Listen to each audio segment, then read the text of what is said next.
a bit of like how I feel each day leading up to my surgery and like afterwards and all my surgery and stuff. Yeah, all of that. Anyway, because I just thought it'd be interesting to see like afterwards and stuff. So yeah, so today I feel like a bit nervous, but I'm just like hopeful for the future and stuff, and excited for it to all be over and to see my friends and stuff, see my friends and family. But yeah, I'm like nervous, but less nervous than I was because I just feel like I'm more prepared because I've got loads of questions answered and stuff. And right now it's Sunday, the 21st of July, I think, at like 9:50-ish. I don't know the time exactly, but yeah. Anyway, so yeah, I feel nervous, but less nervous, just excited for it to be over and to see my friends and family and stuff.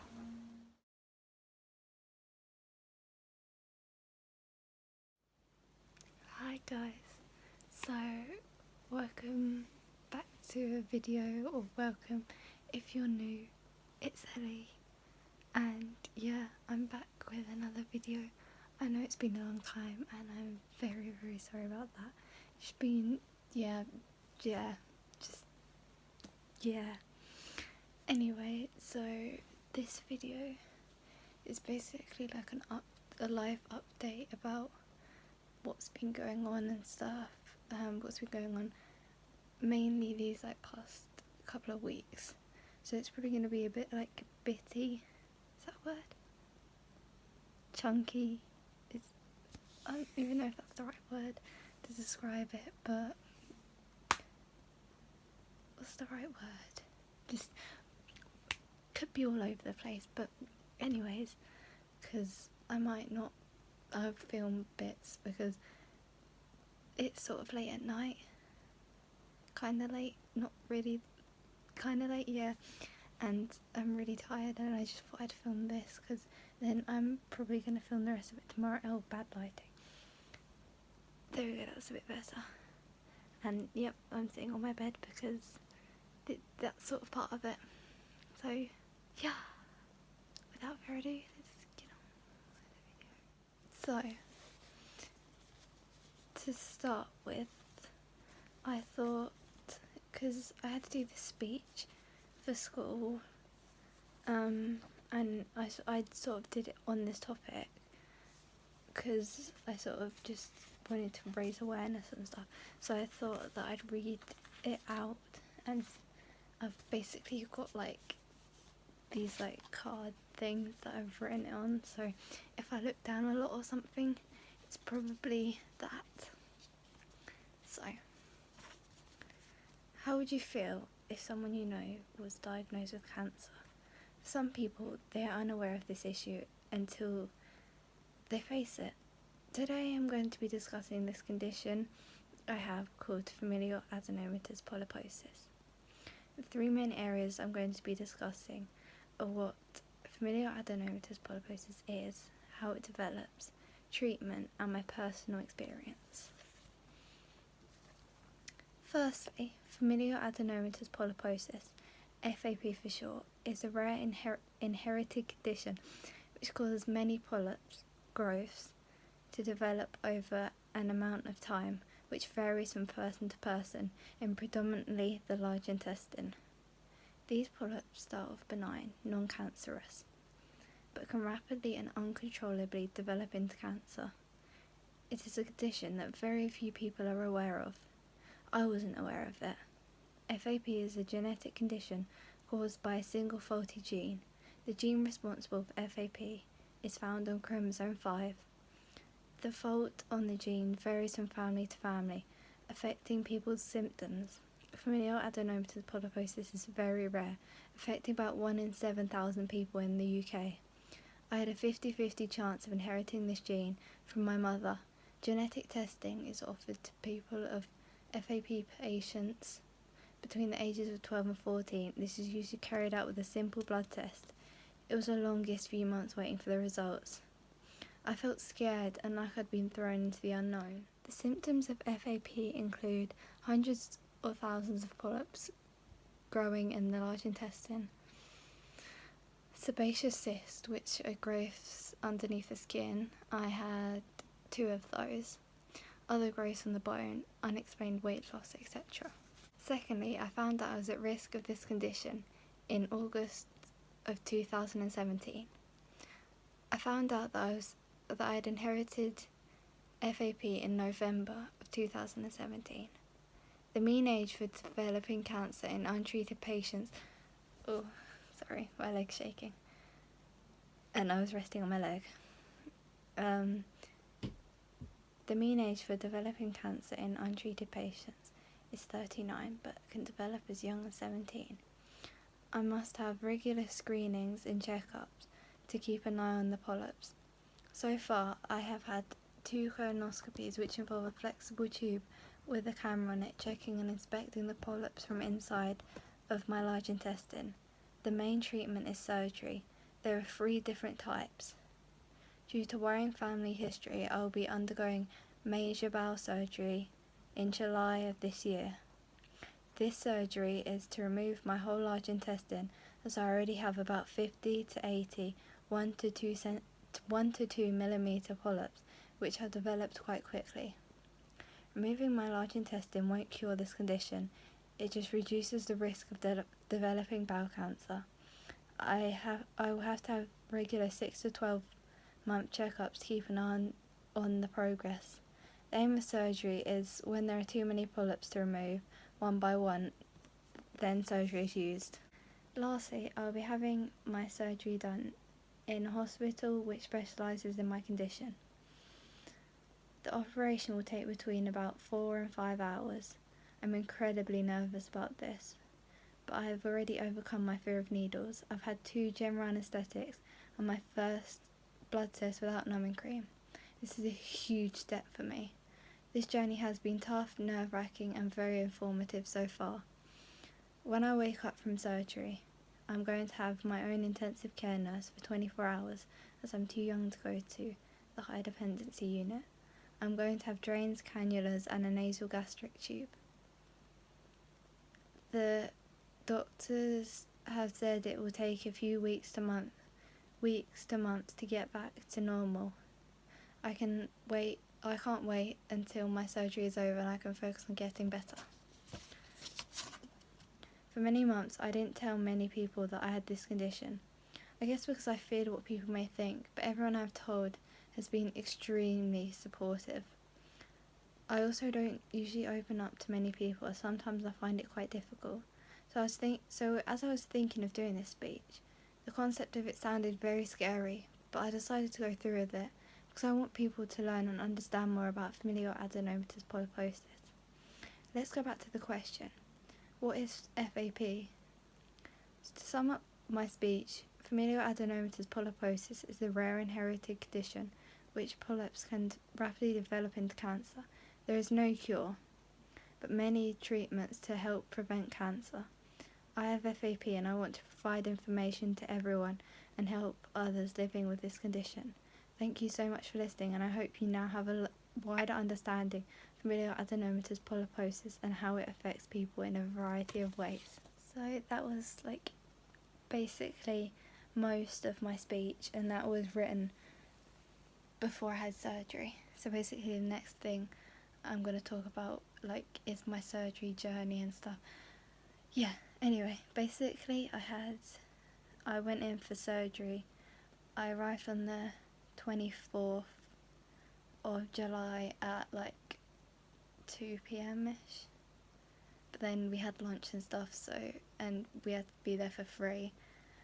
And let me just tell you, I was so scared. I was so scared because you just don't know. You just don't know what's gonna happen, and obviously you know that the doctors and nurses and stuff, they know what they're doing. So that helped. And yeah, but I was a mess basically. I was really scared, and then when I got onto the ward it sort of helped a bit, because after that, like, I sort of just felt more like ready. I'm not really ready, but just sort of more relaxed and stuff, because I'd met the people that would be looking after me. Well, I'd met some of the nurses, and I was like shown to where I would be staying, and yeah, so that was the first day.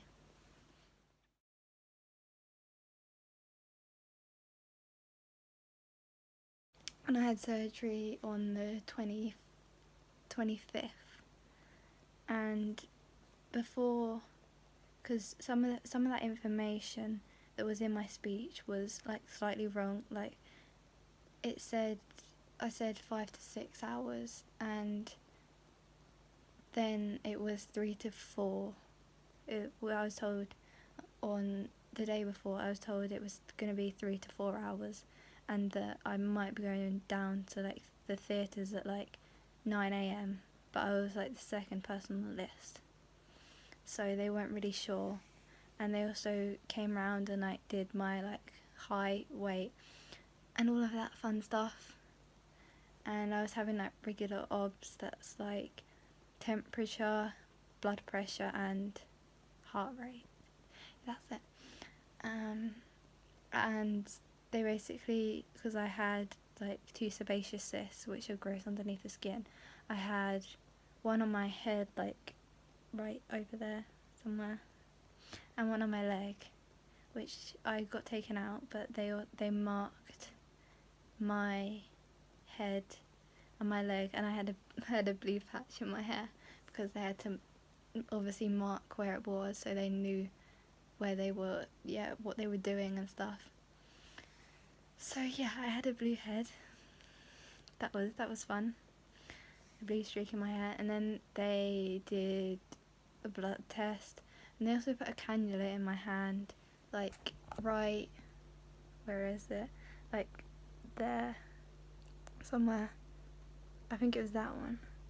Like right there where you see that. I can't really point, but like there. Yeah, basically there. I think it was that one. Anyway, yeah, they put a cannula in because they just thought it would be easier to do it then and there. I didn't really know this until they'd done the blood test. Well, anyway, yeah, so I had because usually when I have like injections, I usually just don't have any numbing cream because it's so fast. And previously I had a blood test without numbing cream because I didn't really know it was coming, so I was just told that I was going to have it and asked if I was okay with having it, and I was just like, yeah, sure. So then I had it without numbing cream, and it wasn't bad. Like, it wasn't as bad as I expected. So yeah, and then I had my first cannula, and like, it's not bad. It's not bad. It's not that bad. So yeah, I had that done, and I just felt like more like sort of ready, because I was so scared for the needles and like the unknown. Like, I was so scared for that. So yeah, anyways, yeah. So then the next day, that was Wednesday, so Thursday, I was then told that I wouldn't be going down to theatres until about like 2 or 3 p.m.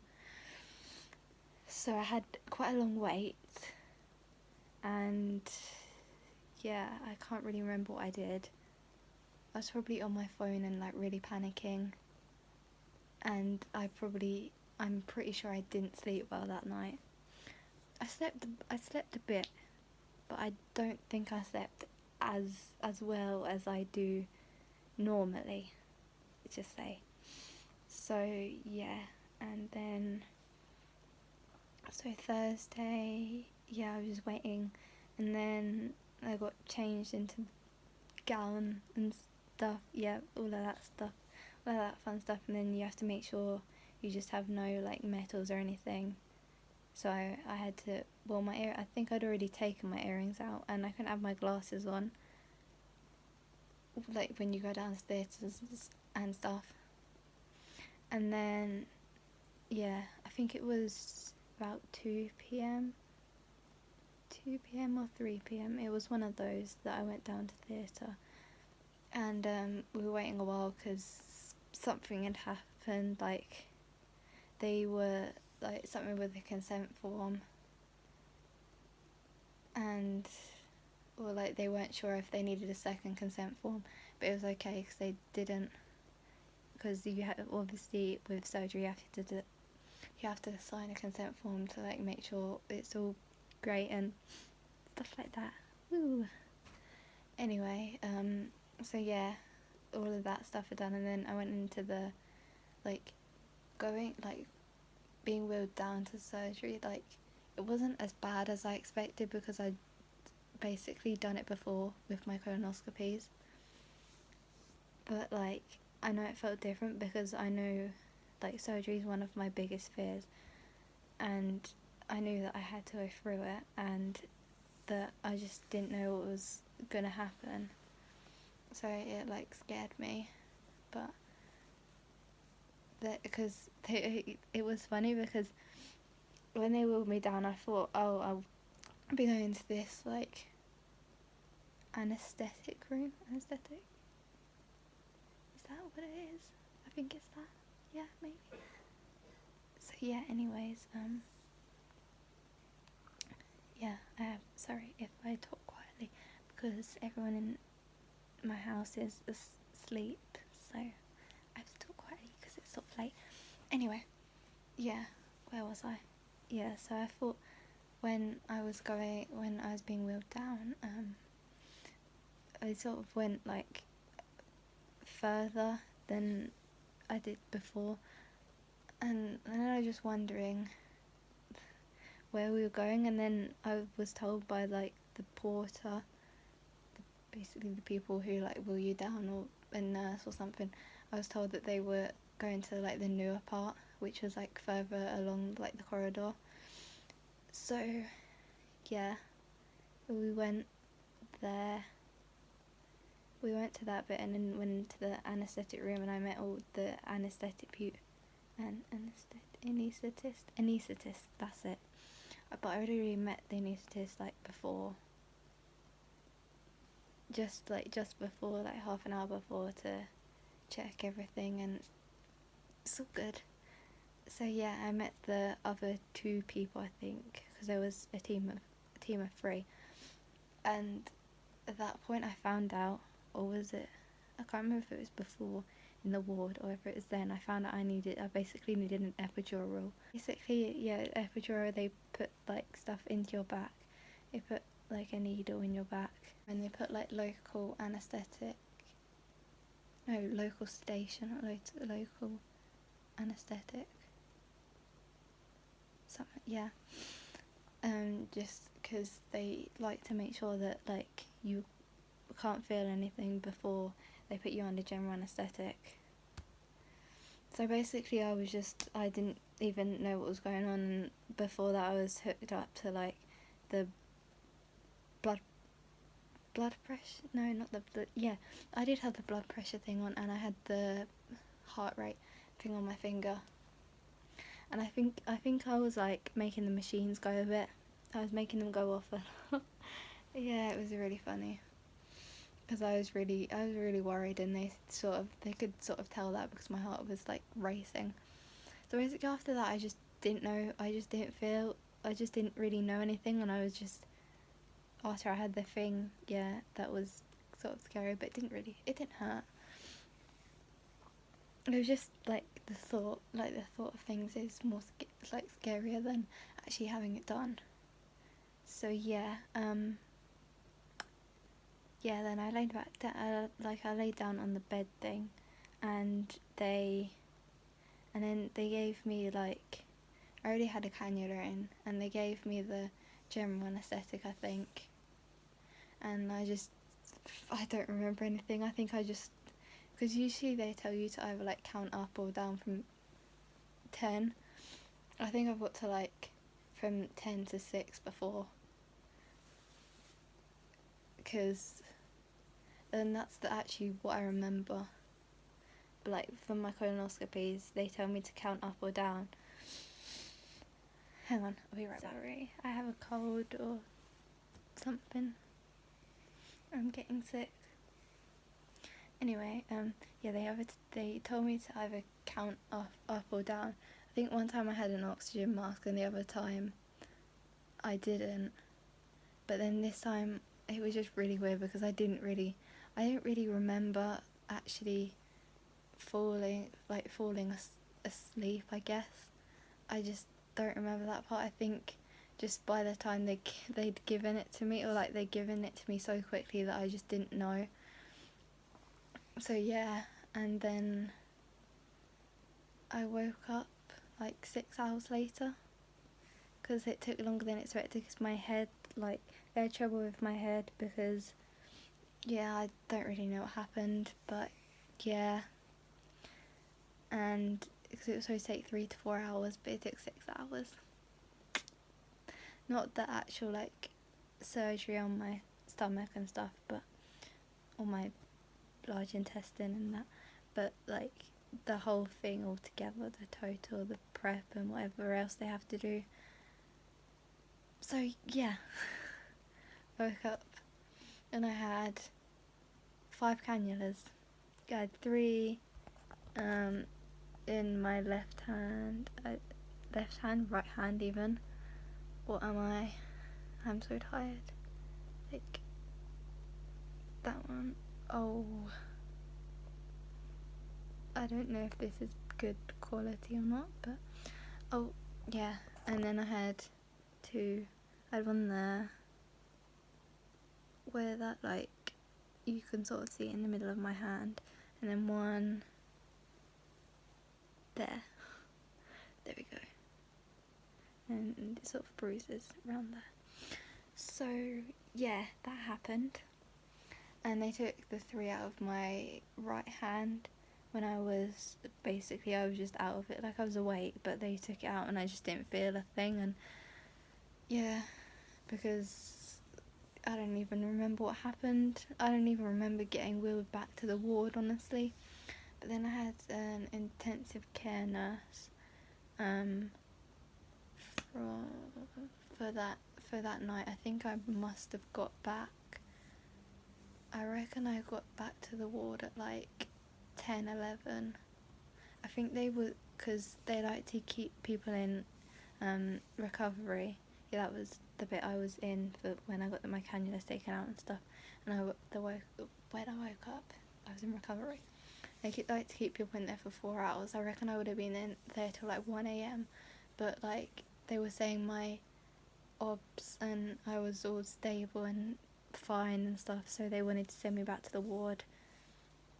So then I was sent back to the ward, and yeah, I don't really remember anything. I was probably asking my mum a bunch of questions that I don't really remember.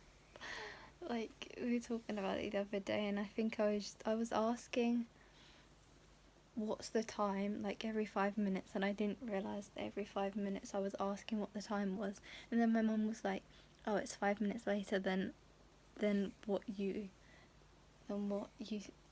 was last time. And also I was asking, is it all over? Because I knew that was a question that I think it was a question I asked anyway. But it was a question that I knew I was going to ask, because it's just unreal. Like, it's insane that I had surgery. Like, that's insane. So